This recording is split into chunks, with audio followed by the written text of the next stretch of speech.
Do programa Diálogo Cósmico, Namastê, pessoal da TVJ, da TV São Tomé das Letras, do Joel, da Karen, lá em São Tomé, o HF22, Chico Penteado aqui também pela YouTube, quem não assistiu no dia. Eu estou muito feliz de estar sempre encontrando, recebendo material de tanta gente bacana que me manda coisas. Eu nunca sei muitas vezes quem me mandou, de tanta coisa que tem na ufologia, né?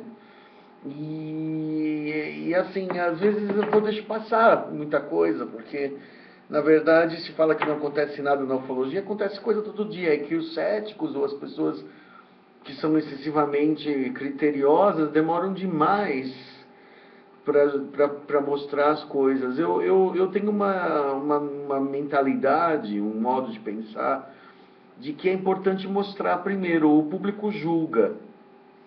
O público julga. É claro que, por exemplo, existem aquelas fraudes famosas que rodam, né? Tem aquele que, por exemplo, que eu considero bastante fraudulento, que é aquele UFO pousado, e aí o ETzinho olha e as pessoas saem correndo e o UFO decola. Isso é impossível. Eu sei que isso é impossível porque eu sei que o ET não é surpreendido. Ele não pousa sem saber o que ele está fazendo. Ele pousa sabendo quem está por perto. Ele tem detetores nesse sentido. Então eu sei que isso vai contra a lógica. Né? Ou aquele cara que diz que matou um ET. Né? Isso também é uma coisa, assim, para mim, hilariante. Porque um ser humano matar um ET seria como uma formiga matar um ser humano. Entendeu? Porque, por exemplo, o ET vem muito bem preparado para a missão, entendeu? Você não consegue, mesmo que você dispare contra um ET, entendeu? Ele já supõe que isso pode acontecer, porque ele conhece a natureza humana, ele conhece as armas terrestres, as armas de fogo dos humanos, então eles não vai se deixar, não vai ficar de bobeira, né? Então tem certas coisas que não existem.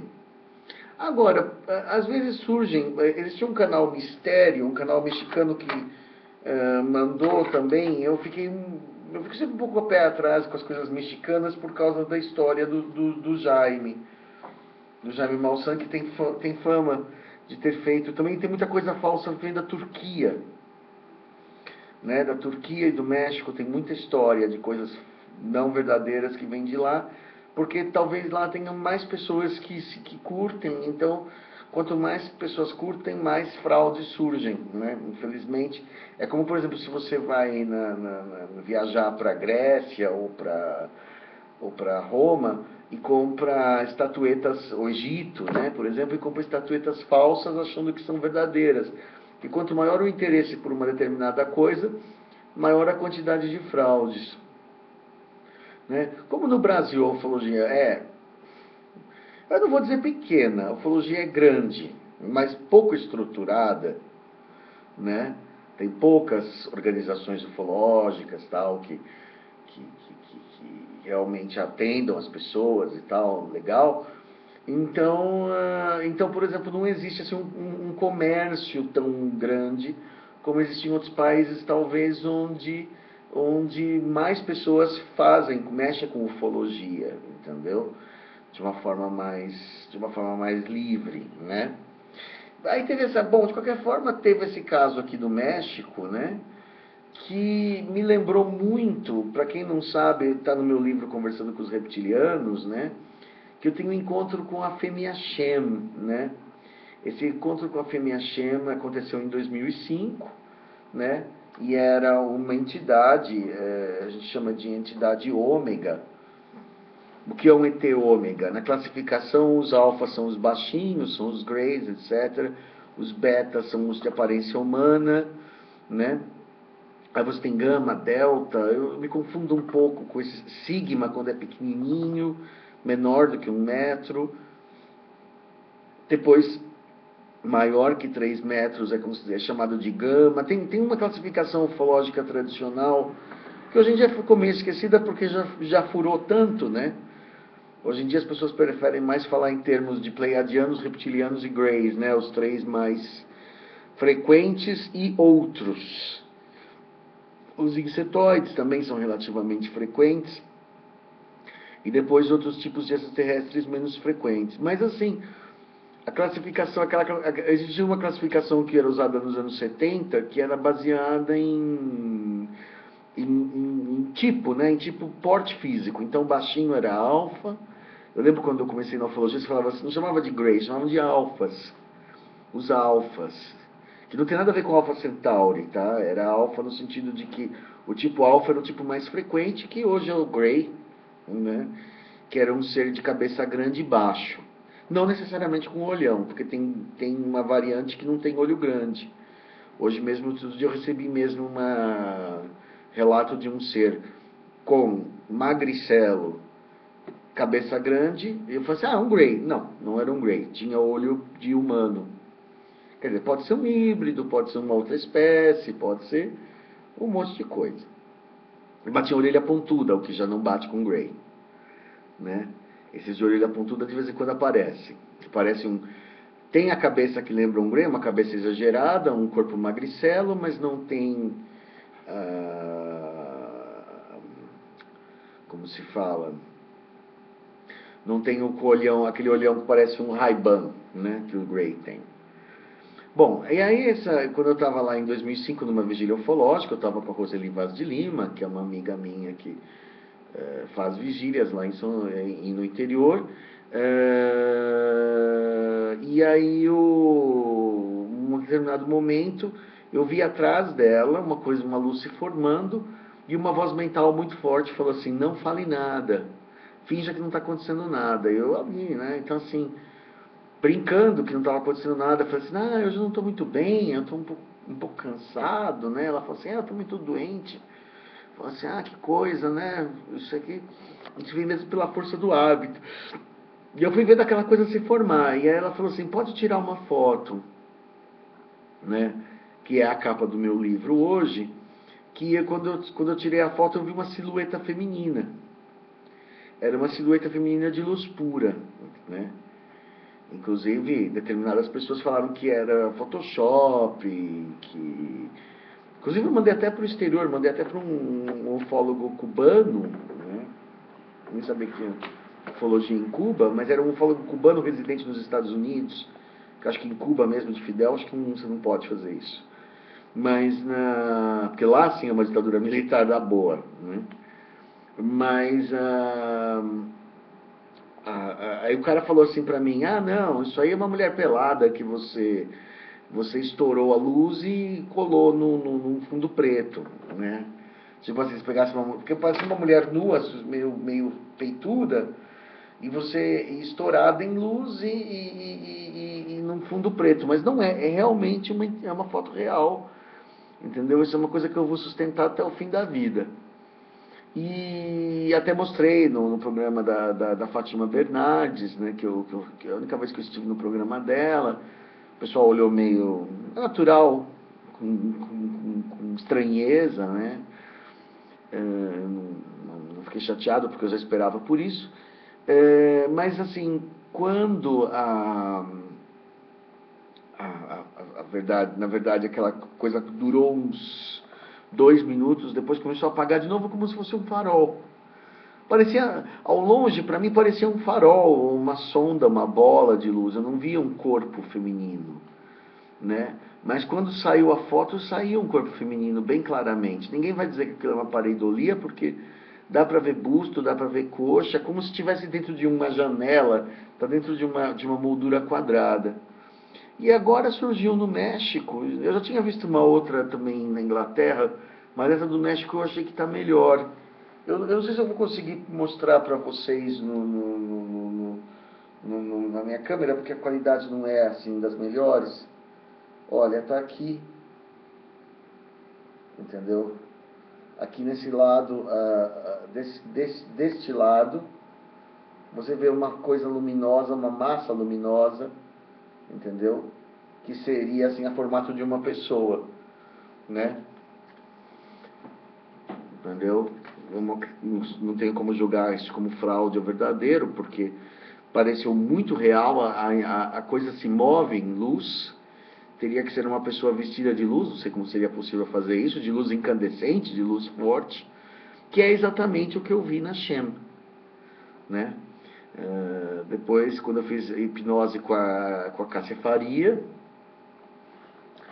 a Shem se apresentou, né, como sendo arturiana, que segundo ela, os arturianos são uma raça, ou ela, esta forma de arturiano, porque parece que existe mais de uma, é extinta, né? Eles já teriam atingido uma espécie de luz, onde eles não reencarnam mais e praticam a medicina, a cura pelo universo afora em planetas carentes como a Terra, né? Então, por exemplo, a Fêmea Shem, como ela se definiu para mim, era especializada em, como eu sou reencarnação de reptiliano, a devolver essas reencarnações perdidas por aí na Terra aos seus planetas de origem. Então, quem é reencarnação de Grey voltar para o mundo Grey, quem é reptiliano voltar para o mundo reptiliano, quem é pleiadiano voltar para o mundo, quem é setoide voltar para o mundo setoide, quem é felino voltar para o mundo felino, etc. Né? Cada um voltar para sua casa,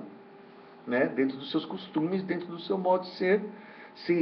Porque, evidentemente, né, que depois de tantos milênios na Terra, eu, por exemplo, me humanizei, então eu já perdi os costumes corretos, né, do que seria um comportamento reptiliano correto.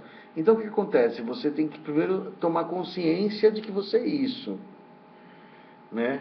E depois, na medida que, segundo ela, quando desencarnasse, se optar voltar para o mundo de origem, tem que ser reeducado dentro dos costumes dele. Não é só dar um corpo reptiliano, para mim, no caso, mas também teria que ser dado uma educação reptiliana dentro da moral e dos costumes reptilianos, né? Que são aqueles que a gente conhece bem mais, vamos dizer, draconianos, bem mais fortes do que os humanos, né? Bem mais rígidos, na verdade, né? Quase, eu diria assim, quase até bem mais militares, né? Então, assim, na verdade, ela era especialista nisso e era um ser ômega, esses seres de luz, essas aparições extraterrestres que não são tão raras assim, não. Eu já vi, assim como também já vi muitas vezes, né, o extraterrestre também totalmente escuro, né? Uma silhueta totalmente preta, que as pessoas entendem como uma entidade negativa, é o bode preto, é o capeta, é o capiroto, é o não sei o quê. E parece também pode ser uma entidade extraterrestre escura, né? De cor escura, né? Isso também é muito relatado na ufologia internacional. Uma coisa curiosa, só para encerrar esse da aparição do México, né? Que eu lembro que ela falava que ela chamava Shem, né? E eu entendi que era Shem, né? Assim que eu escrevi, né? Como eu entendi que era. E depois eu fui descobrir, eu fui ler, eu não tinha lido ainda o livro do Zecharia Sitchin, o 12º Planeta, né? Sobre os Anunnakis. E Shem são os foguetes, são os mais elevados, né? Quer dizer, eram os foguetes. E depois eu fui assistir um filme sobre judaísmo que se chamava Um Homem Sério, dos irmãos Coen. E aí aparecia assim um rabino falando com um senhor judeu, e ele falava assim: isso é ter o contato com Hashem. Hashem significa o nome, né? O nome, que é uma referência, uma alusão direta a Deus. Para não dizer o nome de Deus em vão, fala-se o nome. Vamos falar o nome, né? Para não dizer Yahvé de bobeira, né? Porque eles têm esse pudor, ou proibição, sei lá como definir,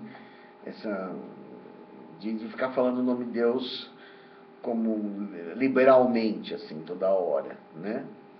Então eu fiquei muito passado de que, por exemplo, que a palavra Hashem tinha esses dois significados importantes em duas culturas muito ancianas, né? Então eu fiquei muito encantado e é engraçado como os ETs às vezes deixam umas charadinhas para a gente descobrir depois, né?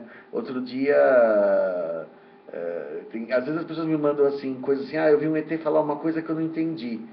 Eu falo assim, nem eu. Você vai entender um dia. Isso ele falou para você porque você um dia vai ter condição de entender. Mas eu vou te dizer de mão beijada o que é, eu não sei. Né? Esse do Shem, por exemplo, eu entendi depois que Hashem é uma referência direta ao divino, né?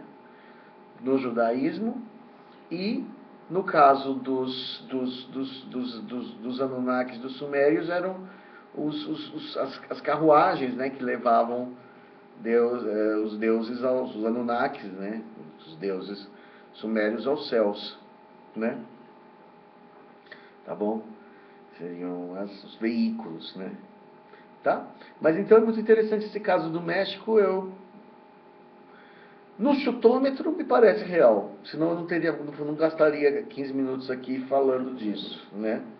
Então, eu vou apostar que é real. Na verdade, hoje em dia na internet é tudo uma questão meio de achismo. Você pode apostar que é real, você pode apostar que é irreal. É muito difícil bater o martelo, porque você não tem negativos, como antigamente você tinha na fotografia, o negativo para analisar. Então, tá? É isso aí. Chico Penteado, programa Diálogo Cósmico e Namastê.